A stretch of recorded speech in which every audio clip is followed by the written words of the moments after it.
ಸ್ನೇಹಿತರೆ, ಡಿಜಿಟ್ ಕನ್ನಡಕ್ಕೆ ಸ್ವಾಗತ. ಸ್ನೇಹಿತರೆ, ಇಂದು ನಾವು ಸ್ಯಾಮ್ಸಂಗ್ ಕಂಪನಿ 2019ರಲ್ಲಿ ಹೊರತಂದಿರುವಂತಹ ಎರಡು ಹೊಸ ಸ್ಮಾರ್ಟ್ಫೋನ್ಗಳ ಬಗ್ಗೆ ಹೆಚ್ಚಾಗಿ ಮತ್ತು ನಿಜಕ್ಕೂ ನೀವು ತಿಳಿದುಕೊಳ್ಳಲೇಬೇಕಾದ 5 ಫೀಚರ್ಗಳ ಬಗ್ಗೆ ಈ ಒಂದು ವಿಡಿಯೋದಲ್ಲಿ ನಾವು ಮಾತನಾಡೋಣ. ಇದೇ ರೀತಿಯ ಹೊಸ ವಿಡಿಯೋಗಳಿಗಾಗಿ ಡಿಜಿಟ್ ಕನ್ನಡ ಯೂಟ್ಯೂಬ್ ಚಾನಲ್ನ ಸಬ್ಸ್ಕ್ರೈಬ್ ಮಾಡ್ಕೊಳ್ಳಿ ಮತ್ತು ಪಕ್ಕದಲ್ಲಿರುವಂತಹ ಬೆಲ್ ಬಟನ್ನ ಪ್ರೆಸ್ ಮಾಡಿ. ಸ್ಯಾಮ್ಸಂಗ್ ಗ್ಯಾಲಕ್ಸಿ M10 ಮತ್ತು ಸ್ಯಾಮ್ಸಂಗ್ ಗ್ಯಾಲಕ್ಸಿ M20 ಭಾರತದಲ್ಲಿ ಮುಖ್ಯವಾಗಿ ಯಂಗ್ ಅಂದರೆ ಯುವ ಪೀಳಿಗೆಯನ್ನು ಗುರಿಯನ್ನಾಗಿಸಿಟ್ಟುಕೊಂಡು ತಲೆ ಎತ್ತಿದೆ. ಈ M10 ಮತ್ತು M20 ಸ್ಯಾಮ್ಸಂಗ್ ಕಂಪನಿಯ M ಸರಣಿಯ ಮೊಟ್ಟಮೊದಲ 2 ಫೋನ್ಗಳಾಗಿವೆ. ಸೊ ಈ ಫೋನ್ಗಳು ಸ್ನೇಹಿತರೆ ಹೊಸ ಡಿಸೈನ್ ಮತ್ತು ಹೊಸ ಅಪ್ಡೇಟ್ಗಳೊಂದಿಗೆ ಹೊರಬರುತ್ತವೆ. ಇದರ ಹಿಂಭಾಗದಿಂದ ಸ್ನೇಹಿತರೆ 2 ಫೋನ್ಗಳು ಒಂದೇ ರೀತಿಯಲ್ಲಿ ಕಾಣುತ್ತವೆ. ಮೊದಲಿಗೆ ಗ್ಯಾಲಕ್ಸಿ M10 ಒಂದು ಅತ್ಯುತ್ತಮವಾದಂತಹ ಬಜೆಟ್ ವಿಭಾಗದಲ್ಲಿ ಬರುವ ಹಳೆಯ ಫೋನ್ಗಳಂತೆ ಒಂದಾಗಿದ್ದು ಕೆಲ ಹೊಸ ಸ್ಟೈಲ್ ಮತ್ತು ಫೀಚರ್ಗಳೊಂದಿಗೆ ಬರುತ್ತದೆ. ಗ್ಯಾಲಕ್ಸಿ M20 ನಿಮಗೆ ಹೊಸ ರೀತಿಯ ಡಿಸೈನ್ ಮತ್ತು ಹೊಸ ಚಿಪ್ಸೆಟ್ನೊಂದಿಗೆ ಶೋಮಿ, ಹಾನರ್ ಮತ್ತು ರಿಯಲ್ಮಿ ಫೋನ್ಗಳಿಗೆ ಸರಿಸಮಾನವಾದಂತಹ ಒಂದು ಸ್ಪರ್ಧೆಯನ್ನು ನೀಡುತ್ತದೆ. ಹಾಗಾದರೆ ಈ ಫೋನ್ಗಳ 5 ಬೆಸ್ಟ್ ಫೀಚರ್ಗಳನ್ನು ಸ್ನೇಹಿತರೆ ನಾವಿಲ್ಲಿ ನೋಡೋಣ. ಸ್ಯಾಮ್ಸಂಗ್ ಗ್ಯಾಲಕ್ಸಿ M10 ಮತ್ತು M20 ಈ 2 ಫೋನ್ಗಳ ಮೂಲಕ ಸ್ಯಾಮ್ಸಂಗ್ ಹೊಸ ಫೀಚರ್ಗಳನ್ನು ಮಿಡ್ ಮತ್ತು ಹೈ ಎಂಡ್ ಡಿವೈಸ್ಗಳಲ್ಲಿ ನೀಡುವುದು ಒಂದು ರೀತಿಯ ಹೊಸ ಸ್ಟ್ರಾಟಜಿಯನ್ನು ಪರಿಚಯಿಸಿದೆ. ಈ ರೀತಿಯನ್ನು ಸ್ನೇಹಿತರೆ ನಾವು ಗ್ಯಾಲಕ್ಸಿ A7 ಮತ್ತು ಗ್ಯಾಲಕ್ಸಿ A9 ಫೋನ್ಗಳಲ್ಲಿ ನೋಡಿದ್ದೇವೆ. ಈಗ ಗ್ಯಾಲಕ್ಸಿ M20 ನೋಡಿದರೆ ಈ ಫೋನ್ ನಿಮಗೆ ಸ್ನೇಹಿತರೆ 5000 ಮ್ಯಾಸಿವ್ ಬ್ಯಾಟರಿಯನ್ನು ನೀಡುತ್ತದೆ. ಅಂತಂದರೆ ಇದರಲ್ಲಿ ನಿಮಗೆ 15 ವ್ಯಾಟ್ ಫಾಸ್ಟ್ ಚಾರ್ಜಿಂಗ್ನೊಂದಿಗೆ ಸಪೋರ್ಟ್ ಮಾಡುತ್ತದೆ. ಈ ರೀತಿಯ ಬ್ಯಾಟರಿಯನ್ನು ಸ್ಯಾಮ್ಸಂಗ್ ತನ್ನ ಫೋನ್ಗಳಲ್ಲಿ ಮೊಟ್ಟಮೊದಲ ಬಾರಿಗೆ ಬಿಡುಗಡೆ ಮಾಡಿದೆ. ಸ್ಯಾಮ್ಸಂಗ್ ಗ್ಯಾಲಕ್ಸಿ M10 ನಿಮಗೆ ಕೆಲ ಹಳೆಯ ಫೋನ್ಗಳಲ್ಲಿ ಬರುವಂತೆಯೇ ಸ್ನೇಹಿತರೆ 3400 mAh ಬ್ಯಾಟರಿಯೊಂದಿಗೆ ಅದೇ ಹಳೆಯ ಎಕ್ಸಿನೋಸ್ 7870 ಸರಣಿಯ ಚಿಪ್ಸೆಟ್ನೊಂದಿಗೆ ಬರುತ್ತದೆ. ಗ್ಯಾಲಕ್ಸಿ M20 ಸ್ನೇಹಿತರೆ ನಿಮಗೆ ಹೊಸ ಎಕ್ಸಿನೋಸ್ 7904 SoC ಜೊತೆಗೆ ಈ ಒಂದು ಫೋನ್ ಬರುತ್ತದೆ. ಇದು ಹೊಸ ರೀತಿಯ ISP ಅನ್ನು ಸಪೋರ್ಟ್ ಮಾಡುತ್ತದೆ. ಇದರಿಂದಾಗಿ ಸ್ನೇಹಿತರೆ ನೀವು ಒಟ್ಟಿಗೆ 3 ಕ್ಯಾಮ್ರಾಗಳು ಮತ್ತು A73 ಕೋಡ್ಸ್ ಹಾಗೂ 6 A53 ಕೋಡ್ಗಳೊಂದಿಗೆ ಲಭ್ಯವಿರುತ್ತದೆ. ಇದರ ಪೇಪರ್ನಲ್ಲಿ ಸ್ನೇಹಿತರೆ ರಿಯಲ್ಮಿ 2 ಪ್ರೋನಲ್ಲಿರುವಂತಹ ಒಂದು ಸ್ನ್ಯಾಪ್ಡ್ರ್ಯಾಗನ್ 660 ಮತ್ತು ಹಾನರ್ 10ನಲ್ಲಿರುವಂತಹ ಕಿರಣ್ 710 ಪ್ರೊಸೆಸರ್ಗಿಂತ ಉನ್ನತವಾಗಿದೆ ಎಂದು ಹೇಳಿಕೊಂಡಿದೆ. ಇದನ್ನು ಹೊರತುಪಡಿಸಿ ಇದರ ಡಿಸೈನ್ ಬಗ್ಗೆ ಹೇಳಬೇಕಂದ್ರೆ ಸ್ನೇಹಿತರೆ ಈ 2 ಫೋನ್ಗಳು ಹೊಸ ಇನ್ಫಿನಿಟಿ ವಿ ಡಿಸ್ಪ್ಲೇ, ಇದು ವಿ ಆಕಾರದ ವಾಟರ್ ಡ್ರಾಪ್ ನಾಚ್ ಒಳಗೊಂಡಿದೆ. ಈ ನಾಚ್ ಒಳಗೆ ಸಣ್ಣದಾದ ಒಂದು ಸೆಲ್ಫಿ ಕ್ಯಾಮರಾವನ್ನು ಸಹ ಗ್ಯಾಲಕ್ಸಿ ಫೋನ್ಗಳು ನೀಡಿದೆ.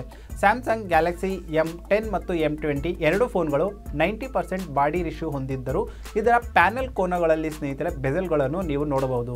ಭಾರತದಲ್ಲಿ ಬಿಡುಗಡೆಯಾದ ಸ್ಯಾಮ್ಸಂಗ್ ಕಂಪನಿಯ ಮೊಟ್ಟಮೊದಲ ನಾಚ್ ಹೊಂದಿರುವ ಸ್ಮಾರ್ಟ್ಫೋನ್ಗಳಾಗಿ ಈ 2 ಫೋನ್ಗಳು ಹೊರಬಂದಿವೆ. ಅಲ್ಲದೆ ಸ್ಯಾಮ್ಸಂಗ್ನ ಹಳೆಯ ಆಯತಾಕಾರದ ನಾಚ್ ನೀಡದೆ ಇಂದು ಹೆಚ್ಚು ಜನರಿಗೆ ಹೆಚ್ಚು ಇಷ್ಟವಾಗುವಂತಿರುವಂತಹ ಒಂದು ವಿ ಆಕಾರದ ವಾಟರ್ ಡ್ರಾಪ್ ನಾಚ್ ಅನ್ನು ಈ 2 ಫೋನ್ಗಳಲ್ಲಿ ನೀಡಿದೆ. ಇನ್ನು ಹೆಚ್ಚು ಆಕರ್ಷಣೀಯವಾಗಿ ಕಾಣಲು ಈ ಒಂದು ಫೀಚರ್ಗಳ ಸಹ ಹೆಚ್ಚು ಕಾರಣವಾಗಿದೆ. ಗ್ಯಾಲಕ್ಸಿ M10 ಮತ್ತು M20 2 ಫೋನ್ಗಳ ಹಿಂಭಾಗದಲ್ಲಿ ಸ್ನೇಹಿತರೆ ನಿಮಗೆ ನೋಡಲು ಗ್ಲಾಸಿ ಲುಕ್ ನೀಡಿ ಪ್ರೀಮಿಯಂ ಫೋನ್ ಅಂತ ತೋರುತ್ತದಷ್ಟೇ. ಇದರ ಬಗ್ಗೆ ನಾನು ನಿಮಗೆ ಹೇಳುತ್ತೇನೆ. ಇದು ಆರಾಮಾಗಿ ಸ್ಕ್ರಾಚ್ ಮಾಡಬಹುದಾದ ಬಾಡಿ ಫಿನಿಶ್ ಹೊಂದಿದ್ದು ಇದು ಹಾರ್ಡ್ ಪ್ಲಾಸ್ಟಿಕ್ನಿಂದ ತಯಾರಿಸಲ್ಪಟ್ಟಿದೆ. ಇದರ ಹಿಂಭಾಗದಲ್ಲಿ ಸ್ನೇಹಿತರೆ ಮೆಟಲ್ ಬಾಡಿ ಇದ್ದಿದ್ರೆ ಇನ್ನೂ ಸ್ವಲ್ಪ ಇದು ಹೆಚ್ಚಾಗಿ ಆಕರ್ಷಕವಾಗಿತ್ತು. ಆದರೂ ಸ್ನೇಹಿತರೆ ಈ ಹೊಸ ಡಿಸೈನ್ ಮತ್ತು ಲುಕ್ ಸಹ ಅದ್ದೂರಿಯಾಗಿ ಈ ಫೋನ್ಗಳಿಗೆ ಸ್ಯಾಮ್ಸಂಗ್ ನೀಡಿದೆ. ಈಗ ಸ್ಯಾಮ್ಸಂಗ್ ಗ್ಯಾಲಕ್ಸಿ M10 ಮತ್ತು M20 ಫೋನ್ಗಳ ಕ್ಯಾಮ್ರಾದ ಬಗ್ಗೆ ಈಗ ನಾವು ಮಾತನಾಡೋಣ. ಸೊ ಈ 2 ಫೋನ್ಗಳು ಸ್ನೇಹಿತರೆ ಈ ಬಜೆಟಲ್ಲಿ ನಿಮ್ಮ ಊಹೆಗಳು ಬರುವಂತಹ ಯಾವುದೇ ರೀತಿಯ ಒಂದು ಅನುಮಾನಗಳು ಸುಳ್ಳಲ್ಲ. ಈ 2 ಫೋನ್ಗಳು ಸ್ನೇಹಿತರೆ ನಿಮಗೆ ಡ್ಯುಯಲ್ ಕ್ಯಾಮ್ರಾ ಸೆಟಪ್ ಜೊತೆಗೆ ಬಂದರೆ ಇದು ಈಗ ಬರುವ ಎಲ್ಲ ಫೋನ್ಗಳಲ್ಲೂ ಸಾಮಾನ್ಯವಾಗಿ ಡ್ಯುಯಲ್ ಕ್ಯಾಮ್ರಾ ಸೆಟಪ್ ಬರುವಂತಹ ಒಂದು ಫೋನ್ಗಳು ಆಗಿವೆ. ಗ್ಯಾಲಕ್ಸಿ M10 ಮತ್ತು M20 ಈ ಬಜೆಟ್ ಒಳಗೆ ಅಲ್ಟ್ರಾ ವೈಡ್ ಲೆನ್ಸ್ ಸೆನ್ಸರ್ ನೀಡುವ ಮೊಟ್ಟಮೊದಲ ಸ್ಯಾಮ್ಸಂಗ್ನ ಫೋನ್ ಆಗಿವೆ. ಅದಲ್ಲದೆ ಈ 2 ಫೋನ್ಗಳು ಸ್ನೇಹಿತರೆ ಹಿಂಭಾಗದಲ್ಲಿ 5 ಮೆಗಾಪಿಕ್ಸೆಲ್ f2.2 ಅಪೇರ್ಚರ್ ಜೊತೆಗೆ ಫಿಕ್ಸ್ ಫೋಕಸ್ ಸಹ ಈ 2 ಫೋನ್ಗಳಲ್ಲಿ ನೀಡಲಾಗಿದೆ. ನೀವು ಬೇರೆ ಫೋನ್ಗಳಿಗೆ ಹೋಲಿಸಿ ನೋಡಿದರೆ ಸ್ನೇಹಿತರೆ ನಿಮಗೆ ಇದೇ ರೀತಿಯ ಒಂದು ಬಜೆಟ್ನ ಫೋನ್ಗಳಲ್ಲಿ ಹೆಚ್ಚುವರಿಯ ಒಂದು ಡೆಪ್ತ್ ಸೆನ್ಸರ್ ಸಹ ನಿಮಗೆ ನೀಡುತ್ತೆ. ಆದರೆ ವೈಡ್ ಆ್ಯಂಗಲ್ ನಿಮಗೆ ಸಿಗಲ್ಲ. ಸಾಮಾನ್ಯವಾಗಿ ಈ ಒಂದು ಡೆಪ್ತ್ ಸೆನ್ಸರ್ ಬರೋದು ಸಾಮಾನ್ಯವಾಗಿದೆ. ಈ 2 ಫೋನ್ಗಳ ರೇರ್ ಕ್ಯಾಮ್ರಾದಲ್ಲಿ ಸ್ನೇಹಿತರೆ 13 ಮೆಗಾಪಿಕ್ಸೆಲ್ f1.9 ಅಪೇಚರ್ ಜೊತೆಗೆ ಕ್ಯಾಮ್ರಾ ಪೋರ್ಟ್ರೇಟ್ ಮೂಡ್ನೊಂದಿಗೆ ಬರುತ್ತದೆ.